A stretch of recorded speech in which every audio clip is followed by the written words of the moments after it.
Right. The alien stuff out there, like Stephen, my question for you, like what I don't understand in our society at large, whatever, is like it seems like there's some type of fear of sorts Mm, out there. And to me, I look at it, I'm like, we have animals that live amongst us every day.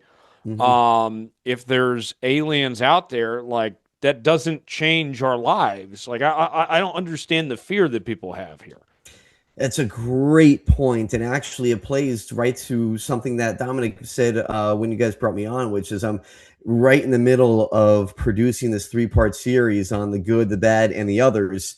The case for aliens, and actually, it's a little bit as we're recording this here, a little bit of a scoop. I just finished recording part two, the bad, when it comes to the case for the aliens, and not to get like too deep in some of the really weird, kind of disturbing stuff, but to your point, Tyler, there's a concern, and this is a real thing that goes on behind the scenes within the Pentagon ranks and within the congressional ranks. There's a concern which causes a hesitancy from people behind the scenes in DC that we're actually dealing with demons of some sort. Again, not to get too far into this on your show because it's going to really go down a path of, way too far out from what you guys talk about. But that is a concern that is real behind the scenes, and it's causing a hesitancy from people in Washington that are like, how do we broach this? Because I think we might be dealing with actual demons that we're mistaking for aliens. So that's a little bit of a preview for my newest episode that's going to be out here. But to your point also, Tyler, one of the things I think is really smart that people say about this, and it's not brought up enough, and it's such a simple point to make, which is if there's something to fear when it comes to extraterrestrials either coming here already or already being here, then why haven't they done anything already? Like if they're already here or if they've already been coming here, then nothing bad has happened. So why are we so afraid? So to your point, absolutely. Go ahead, Matt. I'm honestly, with all this stuff, because it's a very large topic, obviously. Um, Really curious if I'm going to ask this kind of a silly question, but do you think that if there is alien life form out there, is there another chance that we have NASCAR, another version of NASCAR, and do you think they run high horsepower? I like to think the answer is yes, and I also like to think there is an alien version of Denny Hamlin who has already won the championship How about within that? this alternate An alien alternate universe. universe. Oh Yes, man. yes. So Oh that's man. How that's my about it? answer on that.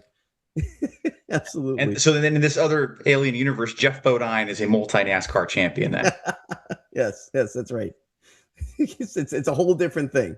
Or Jeff Bodine in the alternate universe, Dom doesn't win that race at Martinsville and Hendrick Motorsports doesn't exist. Ooh. And now you see, get into a I whole was looking at one and you're going the situation. other Yeah. end. There could be multiple universes here.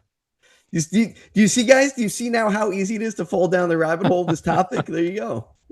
That's Yes. where I was going with the SVG comment earlier. That's probably the series he was racing in before, and he came over here and started smoking everybody on the road courses. So Okay, how it Steven, goes. what do you know about Area 51? Ooh, nice. Area 51. Well, funny enough, and this is, it's always kind of like that thing, right? You see it in movies. Storm Area 51 a few years ago was that huge viral thing. But the funny thing about Area 51 is that it wasn't even officially, like we like to joke about it, but it wasn't officially acknowledged that it even existed by the government up until about 10 or 15 years ago, even though everybody knew it was a thing since like the 50s, maybe even beforehand. They didn't even acknowledge it until about 10, 15 years ago that, yeah, okay, it's a thing. But it's a super secret government facility. A lot of experiments are done there as far as military capabilities.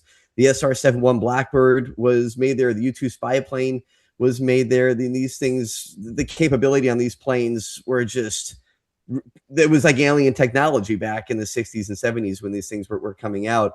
But the crazy thing about Area 51 is that whenever somebody goes there and they try to do some investigating, they always talk about how these black SUVs come out of nowhere. And that is because, and I'm I'm not making this up. That is because a lot of Area 51 is actually underground. And a lot of these SUVs that people say come out of nowhere are actually coming out from underground, these tunnels that open up, and they just come up and speed up to you and get you out of there. Or if you don't get out, then they will make sure you don't come back. I'll put it nicely. But actually, a lot of stuff now when it comes to the alien type stuff, supposedly, guys, is not in Area 51 anymore. A lot of it is in a place called Area 52. No joke. And it's supposedly in Utah at the Tonopah Test Range. I think I'm remembering that right. And it's essentially like an Area 51 type place, a lot of military development there. But a lot of the reverse engineering supposedly now is not only done in Area 51, but a place they call Area 52 in Utah as well. Super secret.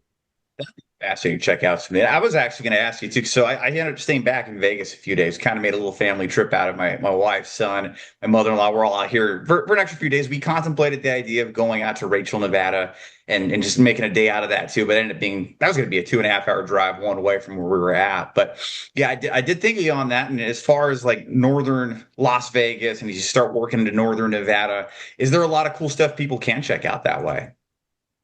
Yeah, it's funny because a lot of the locals there, they always talk about how it's common knowledge. Like they see a lot of testing that's going on. They hear a lot of, weird propulsion that's happening, and they're all just kind of in on it. They're like, they almost take a pride in it, where they're like, yeah, that's just part of our local culture here is some weird tests that go on, and they don't talk about it. They don't say anything. I mean, a lot of the employees for Area 51 anyway fly in to private airport, and then they fly out, or sometimes they stay. So I mean, it's a whole operation that it's a pretty big deal if you're working at Area 51 and you're bound to secrecy your entire life, and not so much because of aliens, some of it probably, but because a lot of it is really just super secret military technology that's being developed at Skunk Works and places like that, and tested. And if you say anything, then you won't be talking too much after that. Unfortunately, that's just the way it works. Being here in Vegas, I have to tell you guys too, it was really cool flying. We're near the Harry Reid Airport, and for those that are really big on the UAP deal in Area 51, there's this unofficial name called the Janet Airlines, which are these white Boeing airplanes with this like red stripe, if you will, kind of like a race car paint scheme, if you will. But they fly out to Area 51. You can't even track them on flight radar. And I could have sworn, Stephen, one was either taking off or landing a couple of days ago from the airport, not too far from me. It was pretty cool to see that.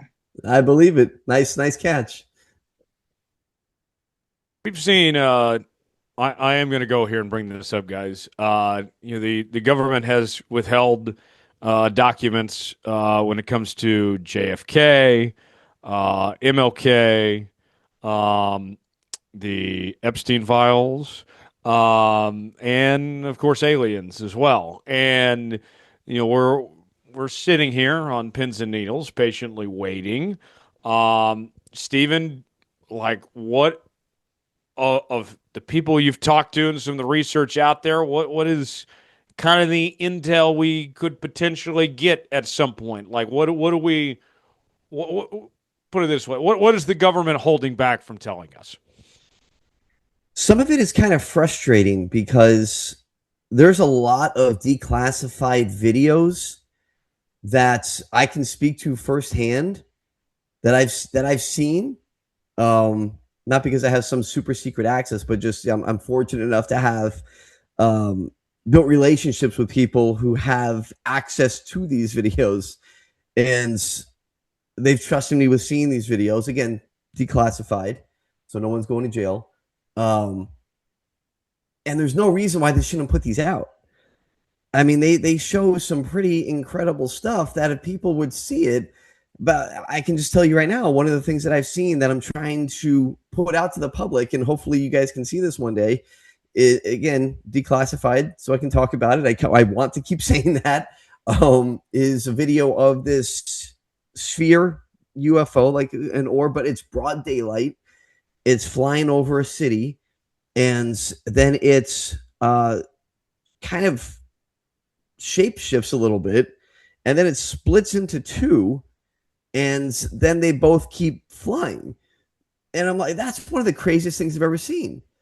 And there's no reason. Well, they don't want to freak people out is why they don't do it. And there's a lot of videos like that where they just don't put it out. There was a video that came out at the recent congressional hearing back in September of 25 that I was fortunate enough to attend.